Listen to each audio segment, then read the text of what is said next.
आया आज युवाज हूं, करने में कुछ बात, भाग्यशाली हूं मैं यहाँ, मिला मुझे तब साथ। ऐसे बहुत सारे लोग हैं जो आज सोशल मीडिया पे कुछ भी लिख कर डाल रहे हैं और कह रहे हैं कि ये कविता है। तय सुधा उसका एक व्याकरण है, उससे सबने दूरी बना ली है। सबको लगता है कि मुक्त छंद के नाम पे हम कुछ कुछ भी लिखें और वो मुक्त छंद हो जाए। देखिए, साहित्य में एक तो पद्य साहित्य है और एक गद्य साहित्य है। और जो आज मुक्त छंद के नाम पे लिखा जा रहा है उसमें गीता का तत्व तो है ही नहीं है। भरा नहीं जो भावों से बहती, जिसमें रसधार नहीं वो हृदय नहीं है, पत्थर है जिसमें स्वदेश का प्यार नहीं। अपना परिचय नहीं होगा तब तक मैं उन शब्दों से किसी भाव का परिचय कैसे करा सकता हूँ। घटित होता है कैसे? कई लोग कहते हैं कविता सिखाई नहीं जा सकती।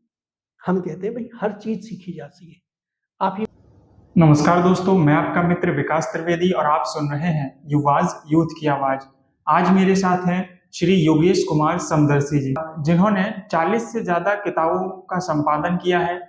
साहित्यकार हैं, लेखक हैं, पूर्व पत्रकार हैं और वर्तमान में छंद लेखन सिखाते हैं। सर, आपका बहुत बहुत स्वागत है। जी, बहुत बहुत आभार है। सबसे पहला सवाल तो यही है सर कि आरएनटीयू में छंद लेखन का क्या काम चल रहा है आपके द्वारा?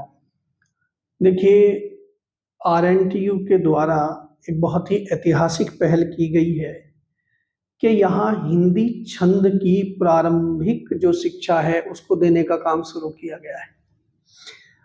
आप जानते हैं कि एक उम्र ऐसी आती है हर व्यक्ति के जीवन में जब उसमें भावों का जो उत्पादकता है वो बहुत सबसे ज्यादा होती है और उस वक्त लगभग सब लोग कविता लिखने लगते हैं।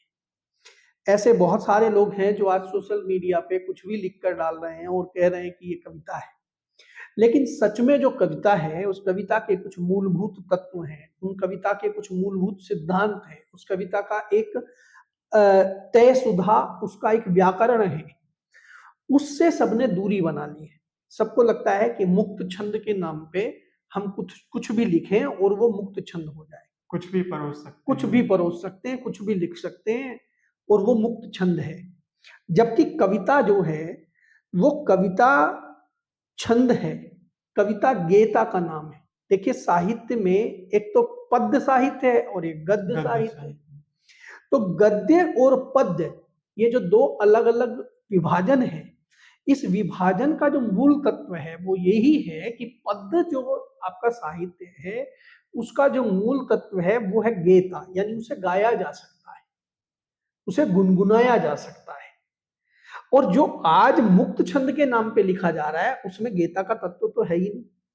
उसमें सौंदर्य बोध तो हो सकता है, उसमें शाब्दिक चमत्कार भी हो सकते हैं, लेकिन ये शाब्दिक चमत्कार करने हैं तो गद्य में कीजिए ना। किसने रोका है? आप कीजिए गद्य में। नवो जो आपका निबंध है उस निबंध में आप कितना ही चमत्कारिक ढंग से लिखिए, कितना भी आर्टिस्टिक ढंग से उसमें आप अपने शब्दों का अभिव्यक्ति कीजिए, उसमें कौन रोकता है। लेकिन जब आप कहेंगे कि मैं कविता लिख रहा हूं तो कविता का गुण प्रधान है उसका गायन क्षमता, और वो गायन आती है मीटर से। मीटर यानी मात्रा। तो छंद यानी कविता लिखने से पहले किसी कवि को शब्दों की मात्राओं का ज्ञान होना चाहिए कि इस शब्द में क्या मात्रा, इस शब्द के क्या गुण है, ये शब्द कौन सा है, मैं जो शब्द का प्रयोग कर रहा हूं ये तत्सम है, तद्भव है, रूढ़ है, कौन सा है, देशज है, आगत है, ये कौन सा शब्द है। तो जब तक मैं उन शब्दों से पूरी तरह मेरा अपना परिचय नहीं होगा तब तक मैं उन शब्दों से किसी भाव का परिचय कैसे करा सकता हूं। और उसके बाद उसका एक मीटर है, उसकी एक भार है, बोलने में लगने वाली जो अवधि होती है किसी शब्द अक्षर की, वो उसकी मात्रा भार होती है। तो यही बेसिक चीज हम इस छंद में बच्चों को सिखा रहे हैं। कई ऐसे कवि हमारे इस कोर्स से जुड़े जिन्होंने पहले कविता की दो दो किताब आ गई, फिर हमने जब वो उन्हें पता चला कि ऐसा कोई कोर्स भी शुरू हो गया है सिखाने का, तो वो जब हमसे जुड़े तो वो बड़े प्रभावित हुए। और कोर्स करने के बाद उनके ये कमेंट हैं, वो एक लोग ये टिप्पणी करते हैं कि सर जो आपसे हमने सीखने को मिला है ये अब तक पता नहीं था। हम कविता लिखते थे लेकिन हमें पता नहीं। आज ऐसे 17 लोग प्रमाण पत्र लेने आज यहाँ कार्यक्रम में आ रहे हैं। 2 बैच हम पूरे कर चुके हैं, 3-3 महीने का हमारा कोर्स है। रोज शाम को, सप्ताह में 3 दिन शाम को मैं ऑनलाइन क्लास लेता हूँ। उस ऑनलाइन क्लास में हम साहित्य क्या है, काव्य क्या है, अब से पहले साहित्यकार क्या लिख गए हैं, छंद कैसे लिखा जाता है, छंद के कितने प्रकार हैं, एक मात्रिक है, एक वार्णिक है, उसको लिखने का बेसिक तरीका क्या है। कई बार लोग डरते हैं, सर हमें तो मात्रा गिननी नहीं आती। हम उन्हें पहले वो सिखाते हैं, बहुत आसान ढंग से सिखाते हैं। जब उनको मात्रा गिननी आ जाती है, फिर उनको लगता है सर ये तो कैसे लिखेंगे, ये तो हमें लिखना नहीं आता। फिर हम उन्हें कहते हैं बात बात में लिख लेंगे, है ना, बात बात में लिख लेंगे। आया, आज, युवाज हूं। अब मैं छंद पढ़ रहा हूं, छंद बोल रहा हूं, अभी बना रहा हूं मैं। आया, आज, युवाज हूं, करने में कुछ बात। क्या बात। आया, आज, युवाज हूं, करने में कुछ बात, भाग्यशाली हूं मैं यहां, मिला मुझे तब साथ। क्या बात है। ये कविता है। अपनी जो भावा अभिव्यक्ति है उसको तत्काल कैसे उसी मीटर में कह दे, कैसे उसी मीटर में समझ लें। और जो मैंने आपको बोला है ना, इसकी मात्रा गिन के देख लेना, 13-11 निकलेगी। तो ये चमत्कार घटित होता है। कैसे? कई लोग कहते हैं कविता सिखाई नहीं जा सकती। हम कहते हैं भाई हर चीज सीखी जाती है।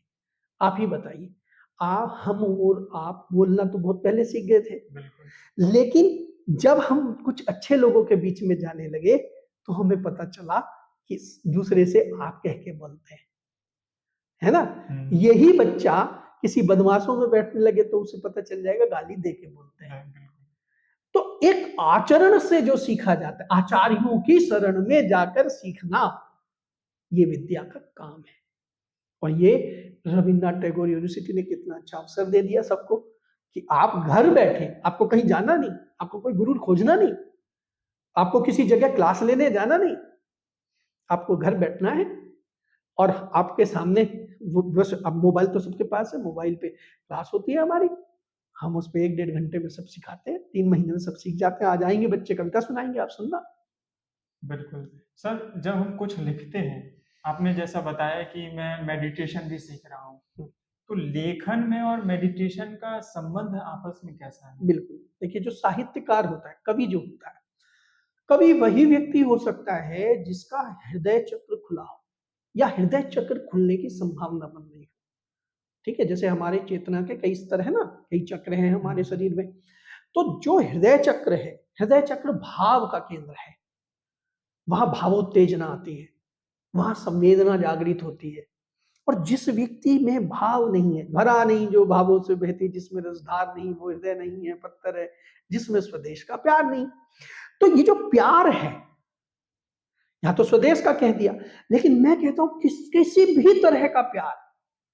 और जब आप प्यार में आते हैं तभी तो पहली कविता होती है, तभी तो हम चिट्ठियों में लिखने के लिए शेर ढूंढते हैं कि कौन सी पंक्ति लिख दे कि हम अपनी प्रेमी को लिख के भेजे। सही बात। तो प्यार जो है, जिसके हृदय में प्यार है, जिसके मानस में प्रेम है, और जो धार्मिक बनना चाहता है, जो कहता है मैं आध्यात्मिक हूं, जो कहता है मुझे ईश्वर से प्रेम है, तो उससे बड़ा धार्मिक कौन होगा। और इसीलिए हमारे यहाँ जितने कवि हुए उनको ईश्वर का दर्जा दिया गया, ईश्वर के देवों में गिना जाता है कवियों को। हमारे यहाँ तो वेदों में लिखा गया है कि ऋषि वो कवि होते थे, है ना। ऋषि इज इक्वल टू कवि भी होता है, ऋषि ही कवि होते हैं, और कवि वैज्ञानिक होते हैं। और वैज्ञानिक जो आज के वैज्ञानिक हैं वो क्या कर रहे हैं, वो आपको साधन बना के दे रहे हैं, वो आपको संसाधन बना के दे रहे हैं, वो आपको तकनीक बना के दे रहे हैं। लेकिन कवि आपके भीतर वो भाव भरता है किस तकनीक का क्या प्रयोग करना है। परमाणु बनाने की शक्ति तकनीक दे सकती है, विज्ञान दे सकता है, लेकिन परमाणु के परिणाम क्या होंगे, ये संवेदना आपके भीतर कवि भरेगा। क्या बात, बिल्कुल सही कहा सर आपने। सर आज हमारे साथ आप जुड़े, आपका बहुत बहुत धन्यवाद। आप सभी का भी बहुत बहुत धन्यवाद। आप सभी सुनते रहिए युवाज, यूथ की आवाज। बहुत बहुत शुभकामनाएं आपको। आप इसी तरह से नई जनरेशन को इसी तरह से शिक्षित करते रहें। मेरी साधुवाद। धन्यवाद। धन्यवाद सर।